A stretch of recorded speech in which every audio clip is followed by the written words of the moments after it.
দুই ভণ্টি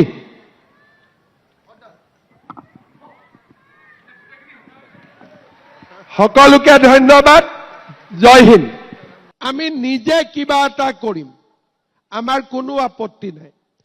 আপোনালোকৰ কোনোবাই কৈছে গাহৰি পালন কৰিম, কোনোবাই কৈছে ছাগলী পালন কৰিম, কোনোবাই কৈছে দুগ্ধ উৎপাদন কৰিম আৰু মৌমাখি পালন কৰিব পাৰে, চিলাই মেচিন কিনিব পাৰে, শালৰ কাৰণে সূতা কিনিব পাৰে বা কিবা যদি কাম আজি আপোনালোকে কৰি আছে তাত 10,000 টকা লগাই দিব পাৰে।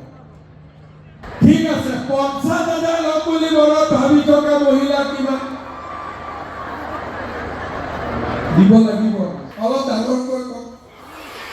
25,000। এইফালে বাইদেউসকলে কওক, এইফালে বাইদেউসকলে কওক। কিয় কোৱাইছো? তেতিয়া অন্তত মনত এটা আহি থাকিব নহয় যে 25,000 পাব লাগিব। এই চৰকাৰখনে ফেব্ৰুৱাৰী মাহৰ 4 তাৰিখে দিব 10,000, ফেব্ৰুৱাৰী মাহৰ 20 তাৰিখে দিব 8,000, আকৌ ভৱিষ্যতে দিব 25,000, আকৌ দিব 50,000। আগতে কোনোবা চৰকাৰে মহিলাসকলক ইমান সহায় কৰিছিলে নেকি? একদম মনৰ পৰা কওকচোন, আগতে সহায় কৰিছিলে নেকি?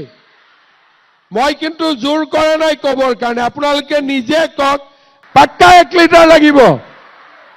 সঁচাই লাগিব? পাক্কা লাগিব?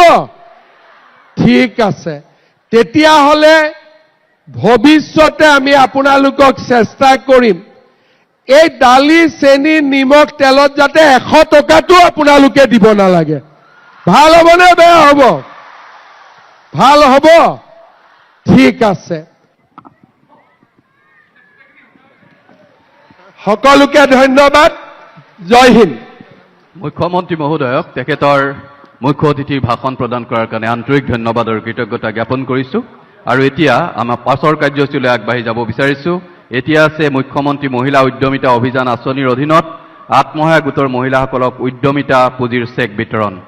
আমি প্ৰথমে আমন্ত্ৰণ জনাইছোঁ কাৱৈমাৰী গাঁও পঞ্চায়তৰ সঞ্জীৱনী গ্ৰাম্য সংগঠন থেকেৰাতল আত্মসহায়ক গোটৰ সদস্যা শ্ৰীমতী ৰাজুমণি টাই বাইদেউ। শ্ৰীমণি ৰাজুমণি টাই বাইদেউ তেখেতে মুখ্যমন্ত্ৰী মহোদয়ৰ পৰা তেখেতৰ চেক গ্ৰহণ কৰিব।